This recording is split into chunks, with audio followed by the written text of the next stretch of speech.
So hello friends, welcome back.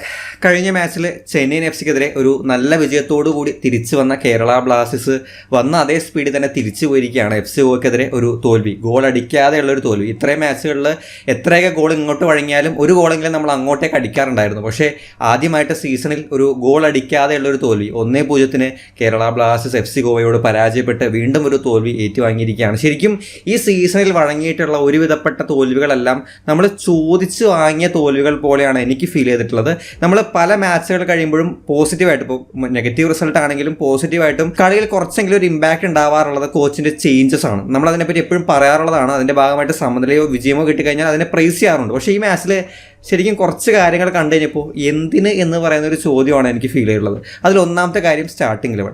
കഴിഞ്ഞ മാച്ചിൽ നിന്നും ഈ ഒരു മാച്ചിലേക്ക് വരുമ്പോൾ കുറച്ച് ഇമ്പോർട്ടൻ്റ് ആയിട്ടുള്ള, നമുക്ക് ഓൾറെഡി സ്റ്റാർട്ടിംഗ് ലെവനിൽ ഏത് കൊച്ചു കുട്ടിയോട് ചോദിച്ചു കഴിഞ്ഞാലും ആ പ്ലെയർ മതി എന്ന് പറയുന്ന തരത്തിൽ പെർഫോം ചെയ്തിട്ടുള്ള കുറച്ച് സെറ്റ് ഓഫ് പ്ലേയേഴ്സിനെ മാറ്റി നിർത്തി ഈ പറഞ്ഞ പോലെ സ്ട്രഗിൾ ചെയ്യുന്ന പ്ലേയേഴ്സിന് വീണ്ടും മിസ്പ്ലേസ്ഡ് ആയിട്ടുള്ള പൊസിഷൻസ് കൊടുത്തിട്ടാണ് ഈ ഒരു മാച്ചിൽ ഇറക്കിയിട്ടുള്ളത്. അതിൽ പ്രത്യേകിച്ചും കഴിഞ്ഞ മാച്ചുകളിൽ, കഴിഞ്ഞ 2 മാച്ചിൽ പെർഫോം ചെയ്യുന്ന കോറോസിങ്ങിനെ ഈ ഒരു മാച്ചിന്റെ സ്റ്റാർട്ടിംഗ് ലെവനിൽ കണ്ടില്ല. അതുപോലെ തന്നെ റൈറ്റ് ബാക്ക് പൊസിഷനിൽ നമുക്കൊരു പ്രോപ്പർ റൈറ്റ് ബാക്ക് ഇല്ല എന്നുള്ളത് ഓക്കെയാണ്. പക്ഷേ കഴിഞ്ഞ മാച്ചിൽ ഭേദപ്പെട്ട പെർഫോമൻസ് കാഴ്ചവെച്ച സന്ദീപ് അവിടെ ഉണ്ട്, പ്രബീർ ദാസും ബെഞ്ചിലുണ്ട്. പക്ഷേ ഹോർമി അവിടെ കൊണ്ടുവരുമ്പോൾ ആക്ച്വലി ശരിക്കും ഹോർമി ആ റൈറ്റ് ബാക്ക് പൊസിഷനിൽ കളിച്ചിട്ടുണ്ട്, അതിന് കളിക്കാൻ പറ്റുന്ന ഒരു പ്ലെയർ തന്നെയാണ്. പക്ഷേ ഒരു ഡിഫൻസീവ് പ്ലെയറിനെ വീണ്ടും റൈറ്റ് ബാക്ക് പൊസിഷനിൽ നമ്മൾ അനാവശ്യമായിട്ട് യൂസ് ചെയ്യുമ്പോൾ ഒഫൻസീവ് സിറ്റുവേഷൻസിലേക്ക് വരുമ്പോൾ അദ്ദേഹത്തിൽ നിന്ന് മിസ്സാവുന്ന ഒരു സാധനമാണ് വിഷൻ, അല്ലെങ്കിൽ ഒരു പാസിംഗ് അവയർനെസ്. അവിടെ പല സമയത്തും ഹോർമി പന്തുമായിട്ട് അപ്പുറത്തെ സൈഡിലേക്ക് എത്തുമ്പോൾ അതിനൊരു ഐഡിയ ഇല്ല, അതിനൊരു വിഷൻ കിട്ടുന്നില്ല. ആർക്ക് പാസ് കൊടുക്കണം, എങ്ങനെ പന്ത് ക്യാരി ചെയ്യണം, ആ ഒരു സാധനം ഈ റൈറ്റ് ബാക്ക് പൊസിഷനിൽ ഒഫൻസീവിൽ നമ്മൾ കളിക്കുമ്പോൾ അതില്ലാത്തൊരു പ്ലെയറിനെ അവിടെ പ്ലേസ് ചെയ്യുമ്പോൾ ഒഫൻസീവിൽ ആ സൈഡ് വീക്കായിരുന്നു ഫസ്റ്റ് ഹാഫിൽ. രാഹുൽ KP ആണെങ്കിലും കഴിഞ്ഞ മാച്ചിൽ ഒരു ഗോൾ അടിച്ചു, അദ്ദേഹം ഈ പറഞ്ഞ എഫക്റ്റീവായി വരുന്നുണ്ടായിരുന്നു. സെക്കൻഡ് ഹാഫിൽ ഇതുപോലെ സബ്ബായിട്ട് ഇറങ്ങും. പക്ഷെ അതിലും പെർഫോമൻസ് വൈസ് മികച്ച രീതിയിൽ ഡെലിവർ ചെയ്യുന്ന 2 മാച്ചുകൾ ഡെലിവർ ചെയ്യുന്ന ഒരു പ്ലെയറാണ് കോറോസിംഗ്. സോ അവിടെ ഈ 2 പ്ലേയേഴ്സ് റൈറ്റ് സൈഡിൽ വരുമ്പോൾ, ഹോർമിയും രാഹുൽ KPയും വരുമ്പോൾ ഒരുവിധപ്പെട്ട സിറ്റുവേഷൻസിലെല്ലാം ആ പന്ത് നഷ്ടപ്പെട്ട് തിരിച്ചു വരുന്ന ഒരു അവസ്ഥയാണ് ഫസ്റ്റ് ഹാഫിൽ കാണുന്നത്. ഇവിടെ ഈ പ്ലേയേഴ്സിനെ മാറ്റി ഇറക്കാനുള്ള ഒരേ ഒരു എക്സ്പ്ലനേഷൻ ഫിറ്റ്നസ്സുമായി ബന്ധപ്പെട്ട, സ്റ്റാമിനയുമായി ബന്ധപ്പെട്ട, നമ്മൾ കഴിഞ്ഞ മാച്ച് കളിച്ച് വളരെ ചെറിയ ഗ്യാപ്പിലാണ് അടുത്ത മാച്ച് കളിക്കുന്നത്. പക്ഷേ എന്നിട്ടും സെക്കൻഡ് ഹാഫിൽ ഇറങ്ങിയ കോറോസിംഗ് വളരെ നല്ല രീതിയിലാണ് പെർഫോമൻസ് കാഴ്ചവെച്ചത്. വളരെ ഇമ്പോർട്ടൻ്റ് ആയിട്ടുള്ള ആ ചേഞ്ച് കൊണ്ടുവരുമ്പോൾ അത് എഫക്റ്റീവായിട്ട് വർക്കായത് ശരിക്കും കോറോസിങ്ങിൻ്റെതാണ്. സോ അവിടെ ആ ചേഞ്ച് അനാവശ്യമായി പോയി എന്ന് തോന്നിയിരുന്നു. ഇനി രണ്ടാമത്തേത്, സെക്കൻഡ് ഹാഫിലേക്ക് വരുമ്പോൾ ഈ ഹാഫുകളുടെ തുടക്കത്തിലൊരു പ്രത്യേകത എന്ന് പറയുന്നത് നമ്മൾ മാച്ച് എങ്ങനെ തുടങ്ങുന്നു എന്നുള്ളതിന് വലിയ ഇമ്പോർട്ടൻസ് ഉണ്ട്. ഫസ്റ്റ് ഹാഫിൽ നമുക്ക് ഈ പറഞ്ഞ പോലെ ആ ഒരു കൺട്രോൾ കിട്ടുന്നില്ല. ഫസ്റ്റ് ഹാഫിൽ മെയിനായിട്ട് കാണുന്ന ഒരു പ്രശ്നം, നമ്മൾ ഒരുപാട് പൊസിഷൻ വെക്കുന്നുണ്ട്, പക്ഷേ ആ ഓപ്പൺ ടീമിൻ്റെ മധ്യഭാഗത്തേക്കോ അല്ലെങ്കിൽ ഓപ്പൺ ടീമിൻ്റെ അറ്റാക്കിംഗ് സൈഡിലേക്കോ നമുക്ക് എത്താനുള്ള ഒരു ഓപ്ഷൻ, ഒരു വഴി അടഞ്ഞതുപോലെ, അത് കംപ്ലീറ്റ്ലി ഗോവ പൂട്ടിയതുപോലെയാണ് ഫസ്റ്റ് ഹാഫിൽ ഉണ്ടായിരുന്നത്. വളരെ കുറച്ച് സിറ്റുവേഷൻസിൽ മാത്രമാണ് ബ്ലാസ്റ്റേഴ്സിന് ഈ വിങ്ങിലൂടെയൊക്കെ അപ്പുറത്തെ സൈഡിലേക്ക് എത്താൻ പറ്റിയത്. പക്ഷെ അപ്പോഴും വിങ്ങിലൂടെ ഓപ്പൺ ഹാഫിലേക്ക് എത്തുന്നുണ്ടെങ്കിലും നോവ വഴി എത്തുന്ന സിറ്റുവേഷൻസിലെല്ലാം നോവയൊക്കെ കംപ്ലീറ്റ്ലി പൂട്ടിയതുപോലെ, അല്ലെങ്കിൽ നോവയ്ക്കൊരു പാസ് അകത്തെ കൊടുക്കാൻ പറ്റുന്നില്ല, ഡ്രിബിൾ ചെയ്ത് കയറാൻ പറ്റുന്നില്ല. ബോറിസ് സിംഗ് അദ്ദേഹത്തെ വളരെ നല്ല രീതിയിലാണ് ആ സിറ്റുവേഷൻസിൽ മാനേജ് ചെയ്തത്. സോ അവിടെ എല്ലാം ഒരു തടസ്സം, ഒരു ബ്ലോക്ക് ഗോവ സൃഷ്ടിക്കുന്നതിൽ അവരുടെ ആ ഒരു ഡിഫൻസും അവരുടെ ഒരു മധ്യനിരയും തീർച്ചയായിട്ടും ആ ഒരു കൈയടി അർഹിക്കുന്നുണ്ട്. പക്ഷേ ഈ പറഞ്ഞ ഒരു കാര്യം നമ്മളായിട്ട് തന്നെ വരുത്തി വെച്ചതാണ്. ഒരു എഫക്റ്റീവ് ആയിട്ടുള്ള ഒരു സ്റ്റാർട്ടിംഗ് ലെവൻ നമുക്ക് ഉണ്ടായിരുന്നെങ്കിൽ ഒരു പക്ഷേ ഏതെങ്കിലും സിറ്റുവേഷൻസിൽ ഇതിനൊക്കെ പൊളിച്ച് അപ്പുറത്തേക്ക് എത്താനും ചാൻസസ് ക്രിയേറ്റ് ചെയ്യാനും നമുക്ക് സാധിച്ചേനെ. പക്ഷെ അത് ഒരു വലിയ രീതിയിൽ കുറച്ചത് ഈ അനാവശ്യമായിട്ടുള്ള ചേഞ്ചസ് തന്നെയാണ്. സെക്കൻഡ് ഹാഫിലേക്ക് വരുമ്പോഴും നമ്മൾ പ്രതീക്ഷിച്ച ഒരു കാര്യം സെക്കൻഡ് ഹാഫിൻ്റെ തുടക്കത്തിൽ തന്നെ ചേഞ്ച് വരുത്തും എന്നുള്ളതാണ്. പക്ഷേ വീണ്ടും സെക്കൻഡ് ഹാഫ് അതേ 11 വെച്ച് തുടങ്ങുമ്പോൾ വീണ്ടും കോൺഫിഡൻസ് ഡൗൺ ആയ രീതിയിലാണ് ടീം സെക്കൻഡ് ഹാഫ് സ്റ്റാർട്ട് ചെയ്യുന്നത്. അതിനുശേഷം പിന്നെയും ഒരു 60ാമത്തെ മിനിറ്റിലേക്കാണ് ചേഞ്ച് വരുന്നത്. ആ ചേഞ്ചിന് ശേഷം ടീം ഒന്ന് ഉഷാറാവുന്നുണ്ട്. പെപ്ര, കോറോസിംഗ്, അതുപോലെ തന്നെ റൈറ്റ് സൈഡിൽ സന്ദീപ് സിംഗ് വരുമ്പോൾ, ഹോർമി വീണ്ടും സെൻട്രൽ ബാക്ക് പൊസിഷൻ കളിക്കുമ്പോൾ ആ സമയത്ത് അറ്റാക്കിംഗ് വൈസ് ടീം ഒന്ന് കൺട്രോൾ എടുക്കുന്നത് പോലെ, അല്ലെങ്കിൽ കണ്ടിന്യൂസ് ആയിട്ടുള്ള അറ്റാക്ക് ചെയ്യുന്നത് പോലെ, അല്ലെങ്കിൽ എവിടേക്ക് ഒരു കംബാക്ക്, അല്ലെങ്കിൽ എവിടേക്ക് ഒരു ഗോൾ അടിക്കാൻ പറ്റുന്ന സിറ്റുവേഷൻസിലേക്ക് നമ്മൾ എത്തുന്നുണ്ടായിരുന്നു. കൺവേർഷനാണ് അവിടെയും പ്രശ്നമായിട്ടുണ്ടായിരുന്നത്. പക്ഷേ ആ ചേഞ്ചസ് എഫക്റ്റീവായിട്ട് അറ്റാക്കിംഗ് സൈഡിൽ നമുക്ക് കിട്ടുന്നുണ്ടായിരുന്നു. സോ അവിടെ പ്ലേയേഴ്സിന്റെ ഫിറ്റ്നസ് ഒരു റീസൺ അല്ലാത്തടത്തോളം ആ സെക്കൻഡ് ഹാഫിലെ ചേഞ്ചസും നല്ല രീതിയിൽ ഡിലേ ആയതുപോലെയാണ് ഫീൽ ചെയ്തത്. കളി കണ്ടുകൊണ്ടിരുന്നപ്പോൾ എനിക്ക് പേഴ്സണലി തോന്നിയൊരു കാര്യമാണ്, ചിലപ്പോൾ ഇതിന് എതിരഭിപ്രായങ്ങൾ ഉണ്ടായേക്കാം. പക്ഷേ ഫസ്റ്റ് ഹാഫിലും സെക്കൻഡ് ഹാഫിലൊക്കെ ആയിട്ട് നോവ നല്ല രീതിയിൽ ഒരു മാച്ചിന് ഡൗൺ ആയിരുന്നു. നമ്മളെ സാധാരണ കാണാത്തൊരു കാര്യമാണ്.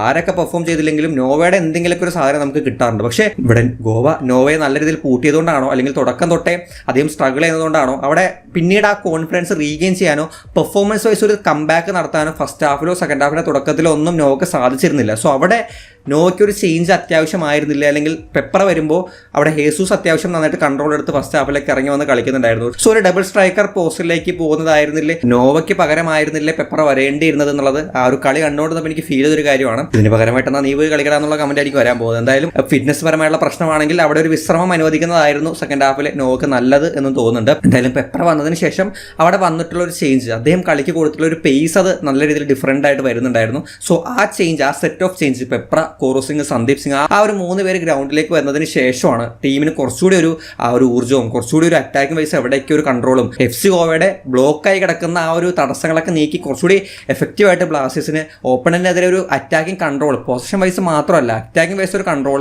ഈ ഒരു മാച്ചിൽ കിട്ടിയിരുന്നത്. അവരുടെ പെർഫോമൻസ് തീർച്ചയായിട്ടും എടുത്തു പറയണം. അവരുടെ ഓരോ പ്ലേയേഴ്സും, അതിപ്പോൾ ഡിഫൻഡേഴ്സെന്നോ സെൻറ്റർ ബാക്കെന്നോ ഫുൾ ബാക്കെന്നോ ഒന്നും ഇല്ലാതെ ഒരുപാട് ഇറങ്ങി വന്ന് പലരും ഡിഫെൻഡ് ചെയ്യുന്നതും പലരും ആ ഒരു ഡിഫെൻസീവലി ടീമിന് ആ ഒരു സപ്പോർട്ട് കൊടുക്കുന്നതും നമുക്കിങ്ങനെ കണ്ട് കൊതിക്കാന്നുള്ളത് മാത്രമേ ഉണ്ടായിരുന്നുള്ളൂ. ഇപ്പുറത്ത് ഒരു പന്ത് വന്നു കഴിയുമ്പോൾ അതൊരു പക്ഷേ ഒരു എഫക്റ്റീവ് കൗണ്ടർ അറ്റാക്ക് പോലെ ആവണമെന്നില്ല. ബ്ലാസ്റ്റേഴ്സിന്റെ മധ്യനിരയിൽ വെച്ച് തന്നെ ഒരു പന്ത് നഷ്ടപ്പെടുമ്പോൾ രണ്ട് വിങ്ങിലും നമുക്ക് പ്ലേയേഴ്സിനെ കാണാനില്ല. സെൻറ്റർ ബാക്സ് ആണെങ്കിലും ഫുൾ ബാക്സ് ആണെങ്കിലും ഇവരൊക്കെ എവിടെ പോയി എന്ന് പറയുന്ന ഒരു ചോദ്യമാണ്. ഒരു പന്ത് ഇപ്പുറത്തേക്ക് വരുമ്പോൾ ചിലപ്പോൾ ഒരു മിലോസ് ഉണ്ടാവും, അല്ലെങ്കിൽ ഒരു ഹോർമി ഉണ്ടാവും, ഇവരിൽ ആരെങ്കിലും ഒരാളൊക്കെ ഉണ്ടാവുള്ളൂ. ബാക്കി രണ്ട് സൈഡും ഇങ്ങനെ അതിവിശാലമായുള്ള സ്പേസ് ഓപ്പണന്റ് കൊടുക്കാൻ ഏത് വഴി വേണമെങ്കിലും മുന്നോട്ട് കയറി വരാം എന്ന് പറയുന്ന ഒരു സാഹചര്യമാണ് ബ്ലാസ്റ്റേഴ്സിന് ഡിഫൻസിലേക്ക് ഒരു പന്ത് എത്തുമ്പോൾ കാണാൻ സാധിക്കുന്നത്.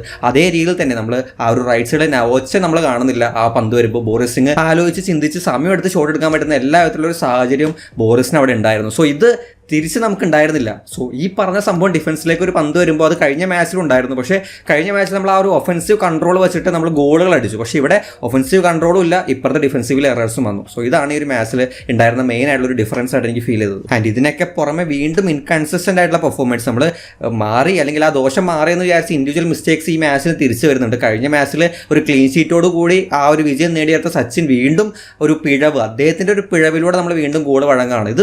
ഇത് എന്താണ്, ഇത് ആരെങ്കിലും കൂടോത്രം ചെയ്യുന്നുണ്ടോ എന്നുള്ള സംശയമാണ്. കാരണം സോം ഒരു മാച്ചിൽ വരുന്നു, അദ്ദേഹം ഒരു മാച്ചിൽ നന്നായിട്ട് പെർഫോം ചെയ്യുന്നു, അടുത്ത മാച്ചിൽ വീണ്ടും അദ്ദേഹം ഡൗൺ ആവുന്നു, അതിൻ്റെ ഭാഗത്ത് മിസ്റ്റേക്സ് വരുന്നു. സച്ചിൻ ഒരു മാച്ചിൽ വരുന്നു, അദ്ദേഹം ഫസ്റ്റ് മാച്ചിൽ നന്നായിട്ട് പെർഫോം ചെയ്യുന്നു, രണ്ടാമത്തെ മാച്ചിൽ വീണ്ടും പിഴവുകൾ വരുത്തുന്നു. ആ പിഴവ് മാറ്റി എടുത്തു കഴിഞ്ഞാൽ സച്ചിന് 1-2 നല്ല സേവുകളൊക്കെ ഉണ്ടായിരുന്നു. പക്ഷെ എന്തായാലും പോയിന്റ് കളഞ്ഞിട്ട് എത്ര സേവ് ചെയ്തു എന്ന് പറഞ്ഞിട്ട് കാര്യമില്ല. എന്തായാലും ആ സേവ് ചെയ്താലും ചെയ്തില്ലെങ്കിലും 3 പോയിന്റ് ബ്ലാസ്റ്റേഴ്സിന് നഷ്ടപ്പെട്ടു. സോ അതുകൊണ്ട് ആ സേവുകൾ ആരും അങ്ങനെ ഓർമ്മിക്കപ്പെടാനോ അല്ലെങ്കിൽ ആ സേവുകൾ ആരും അങ്ങനെ എടുത്തു പറയാനോ ചാൻസസ് ഇല്ല. ഇവിടെ ഞാൻ നേരത്തെ പറഞ്ഞ പോലെ നമ്മളായിട്ട് ഓപ്പണന്റിനെ സാഹചര്യങ്ങൾ ഉണ്ടാക്കി കൊടുത്ത് ആ തോൽവി ഇങ്ങനെ ചോദിച്ച് വാങ്ങുന്നത് പോലെയാണ് ചില മാച്ചുകളിൽ ടീമിന്റെ പെർഫോമൻസ്. സോ ഇവിടെ പോസിറ്റീവായിട്ട് പറയേണ്ട 1-2 പെർഫോമൻസുകൾ എനിക്ക് മെയിൻ ആയിട്ട് ഫീൽ ചെയ്യുന്നത് ലൂണയുടെ പെർഫോമൻസ് അത്യാവശ്യം അദ്ദേഹം ട്രൈ ചെയ്യുന്നുണ്ട്, അദ്ദേഹമേ ട്രൈ ചെയ്യുന്നുള്ളൂ. ആ ലെവലിൽ പരമാവധി അതിന് പറ്റാവുന്ന ലെവലിലേക്ക് ചാൻസസ് ക്രിയേറ്റ് ചെയ്ത് കൊടുക്കുന്നുണ്ട്. പ്രത്യേകിച്ചും സന്ദീപ് സിംഗിലേക്ക് കൊടുത്തിട്ട് ആ പന്ത് കൊടുത്തിട്ട് അദ്ദേഹം വീണ് കിടക്കുകയാണ്, കഴിഞ്ഞു, പരിപാടി കഴിഞ്ഞു. ആ ലെവലിലേക്ക് തളർന്നിട്ടുണ്ട് ഈ ഒരു മാച്ചിൽ അദ്ദേഹം. പക്ഷേ എവിടേക്കോ അദ്ദേഹത്തിന് പന്ത് കൊടുക്കാൻ ആളില്ല, അല്ലെങ്കിൽ പന്ത് കൊടുക്കുമ്പോൾ സപ്പോർട്ട് കിട്ടുന്നില്ല. ഈ ഒരു പ്രശ്നം നമ്മൾ ഒരു സമയത്ത് ലൂണ ഒറ്റയ്ക്ക് ടീമിനെ മുന്നോട്ട് കൊണ്ടുപോകുന്നു എന്ന് പറയുന്ന ഒരു സംഭവമാണ്. ലൂണ തിരിച്ചു വരുന്നു എന്ന് പറയുമ്പോൾ ലൂണ പഴയ ബംഗാളിയെ കളിച്ചിരുന്ന ടീം കൂടി തിരിച്ചു വരുന്ന ഒരു അവസ്ഥയിലേക്കാണ് കാര്യങ്ങൾ പോയിക്കൊണ്ടിരിക്കുന്നത്. സോ അതും ഈ ഒരു മാച്ചിൽ കാണാൻ സാധിച്ചിരുന്നു. ആൻഡ് പിന്നെ സെക്കൻഡ് ഹാഫിൽ മാറ്റമായിട്ട് വന്ന കോറോ സിംഗ് ആണെങ്കിലും പെപ്ര ആണെങ്കിലും ആ ഇമ്പാക്ട് ഉണ്ടാക്കിയിട്ടുണ്ട്. സന്ദീപ് സിംഗ് എവിടേക്കോ റൈറ്റ് ബാക്ക് പൊസിഷനിൽ നമുക്ക് അത്യാവശ്യം ഓർമ്മ വരുത്തിയ ആ ഒരു പാസിംഗ് പിഴവുകളൊന്നും ഉണ്ടായിരുന്നില്ല. പക്ഷേ ഈ മാച്ചിൽ അദ്ദേഹം ഓർമ്മിക്കപ്പെടാൻ പോകുന്നത് ആ നഷ്ടപ്പെടുത്തിയ അവസരം കൊണ്ട് തന്നെ ആയിരിക്കും. ഒരു പക്ഷേ ഒരു സമനില ഒരു പോയിന്റാണ് ശരിക്കും സന്ദീപ് സിംഗ് അവിടെ അടിച്ച് പുറത്തേക്ക് കളഞ്ഞത്. സോ അത് തീർച്ചയായിട്ടും ആരും മറക്കാൻ വഴിയില്ല പെട്ടെന്നൊന്നും. ആൻഡ് കഴിഞ്ഞ മാച്ചിൽ നമ്മൾ പറയാൻ വിട്ടുപോയ ഒരു പ്ലെയറാണ് ഫ്രെഡി. ഈ മാച്ചിന്റെ തുടക്കത്തിൽ എവിടേക്കോ ഒരു സ്പാർക്ക്, അല്ലെങ്കിൽ അദ്ദേഹത്തിന്റെ പാസിംഗ് ആണെങ്കിലും ഡിഫെൻഡിങ് ആണെങ്കിലും കുറച്ചുകൂടി ബെറ്റർ ആയിട്ട് തോന്നുന്നുണ്ടായിരുന്നു. പക്ഷേ എവിടേക്കോ നമ്മൾ ബിൽഡപ്പ് ചെയ്യുന്ന സിറ്റുവേഷൻസിൽ ഈ രണ്ട് പ്ലേയേഴ്സിന്റെയും ഒഫൻസീവ് കോൺട്രിബ്യൂഷൻ ഈ മാച്ചിൽ കുറച്ചുകൂടി ലിമിറ്റ് ചെയ്യപ്പെട്ടതുപോലെ തോന്നുന്നുണ്ടായിരുന്നു. വിപിൻ ആണെങ്കിലും ഈ പറഞ്ഞ ഫ്രെഡി ആണെങ്കിലും പന്ത് കിട്ടി അവരായിട്ട് മുന്നിലേക്ക് കൊടുക്കുന്ന പാസുകൾ അത് കഴിഞ്ഞ മാച്ചിന്റെ അത്രയും ഈ ഒരു മാച്ചിൽ കാണാൻ സാധിച്ചിരുന്നില്ല. സോ അത് സ്റ്റക്കായി പോയതിൽ, ഫസ്റ്റ് ഹാഫിൽ ഈ അറ്റാക്ക് നമ്മൾ ബിൽഡപ്പിൽ തന്നെ സ്റ്റക്കായി പോയതിലൊരു പ്രധാനപ്പെട്ട കാര്യമാണ്. പലപ്പോഴും ലൂണ ഒരുപാട് ഇറങ്ങി വന്ന് ഫ്രണ്ടിലേക്ക് പന്ത് കൊടുക്കാനൊക്കെ ശ്രമിക്കുന്നുണ്ട്. പക്ഷേ ഇവർ പല സമയത്തും ഈ വിങ്ങിലേക്ക് പോയി പന്ത് വാങ്ങിച്ചിട്ട് ആ ഒരു പാസിംഗ് മൂവ്മെൻറ്റ്സിലൊക്കെ എവിടേക്കും ഒരു കുറവ് അല്ലെങ്കിൽ എവിടേക്കും ഒരു ആബ്സെൻസ് നമുക്ക് ഫീൽ ചെയ്യുന്നുണ്ടായിരുന്നു. സോ ഫ്രെഡി അത്യാവശ്യം ഡിഫെൻസീവ്ലിയും പാസുകളൊക്കെ മാനേജ് ചെയ്തിട്ടുണ്ട്. പക്ഷേ ഈ കളി ഇങ്ങനെ ആയതുകൊണ്ട് അവരുടെ പെർഫോമൻസ് നമുക്ക് വലിയ രീതിയിൽ എടുത്തു പറയാൻ പറ്റാത്ത രീതിയിലാണ് വരുന്നത്. സോ ടോട്ടലി ഈ പറഞ്ഞ പോലെ നമ്മൾ ചോദിച്ചു വാങ്ങിച്ച അല്ലെങ്കിൽ ജയിക്കാൻ പറ്റുമായിരുന്ന ഒരു മാച്ച്, അനാവശ്യമായുള്ള ചില തീരുമാനങ്ങൾ, അനാവശ്യമായുള്ള ചില ഇൻക്ലൂഷൻസ്, അവിടെ തന്നെ പ്ലേയേഴ്സിന്റെ പെർഫോമൻസ് വൈസ് ആണെങ്കിലും ആ ഒരു ഇൻകൺസിസ്റ്റൻസി, പിന്നെ കൂടപ്പുറപ്പായിട്ടുള്ള ഇൻഡിവിജ്വൽ മിസ്റ്റേക്ക്, ഇതെല്ലാം തിരിച്ച് വന്ന് ബ്ലാസ്റ്റേഴ്സ് ആദ്യമേ പറഞ്ഞ പോലെ തിരിച്ചു പോയൊരു മാച്ച് പോലെയാണ് ഫീൽ ചെയ്തത്. സോ എന്തായാലും തിരിച്ചു വരുമായിരിക്കും. അടുത്ത മാച്ചിൽ ബ്ലാസ്റ്റേഴ്സിന് വീണ്ടും തിരിച്ചു വരണം ബംഗളൂർ. ഇപ്പോഴും എനിക്ക് ഫീൽ ചെയ്യുന്നൊരു കാര്യം, ചില കാര്യങ്ങൾ ഫിക്സ് ചെയ്താൽ മതി. ചില പ്ലേയേഴ്സിൻ്റെ പെർഫോമൻസ് നമുക്ക് പ്രതീക്ഷ തരുന്നുണ്ട്, പക്ഷേ എവിടേക്കും ഇൻകൺസിസ്റ്റൻസി, പ്ലേയേഴ്സിൻ്റെ മിസ്റ്റേക്സ്, ചില ചേഞ്ചസ്, അതൊക്കെയാണ് നമുക്ക് ഈ വിജയങ്ങൾ നഷ്ടപ്പെടുത്തിക്കൊണ്ടിരിക്കുന്നത്. സോ അതൊക്കെ ഒന്ന് ഫിക്സ് ആക്കി കഴിഞ്ഞാൽ വീണ്ടും പോയിന്റ് ടേബിളിലേക്ക് മുന്നോട്ട് വരാൻ പറ്റുന്ന ഒരു അതിനനുസരിച്ചുള്ള ടാലൻസ് നമ്മുടെ കയ്യിലുണ്ട്. ഫോറിൻ പ്ലേയേഴ്സ് ആണെങ്കിലും ആ ടാലൻസ് നമ്മുടെ കയ്യിൽ ഉണ്ടെന്നാണ് എനിക്കിപ്പോഴും ഫീൽ ചെയ്യുന്നത്. സോ എന്തായാലും തിരിച്ച് വരുമായിരിക്കും, നമുക്കത് കാത്തിരിക്കാം അതിന് വേണ്ടിയിട്ട്. എന്തായാലും ഈ ഒരു മാച്ചിൽ നിങ്ങൾ നോട്ടീസ് ആയിട്ടുള്ള ഇതല്ലാതെ കാര്യങ്ങളുണ്ടെങ്കിൽ കമന്റ് ബോക്സ് ഷെയർ ചെയ്യാൻ ശ്രമിക്കാം. നമുക്ക് എന്തായാലും മറ്റൊരു കാണാം. ബൈ.